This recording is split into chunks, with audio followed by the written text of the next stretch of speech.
আপনার স্যালারি কত? 10,000 টাকা দিয়ে আপনি আমাকে চালাতে পারবেন? মানে কি? মানে খুবই সিম্পল। আমি প্রত্যেকদিন 40 to 50,000 টাকা খরচ করি, সেখানে আপনি আমাকে মান্থলি 10,000 টাকা দিয়ে কিভাবে চালাবেন? প্রেম, সম্পর্ক, বিয়ে, সংসার, এসবে টাকার হিসাব চলে না। আজ আপনাকে ভালোবেসে এসেছিলাম, কিন্তু আপনি আমার ভালোবাসাকে মাসিক স্যালারিতে কনভার্ট করলেন।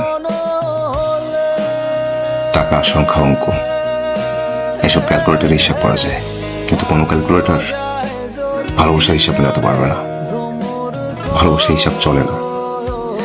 তারপরে যদি আপনি হিসাব মেলানোর চেষ্টা করেন, লোক দেখানো সুখ পেতে পারে, মানসিক শান্তি কখনোই পাবেন না।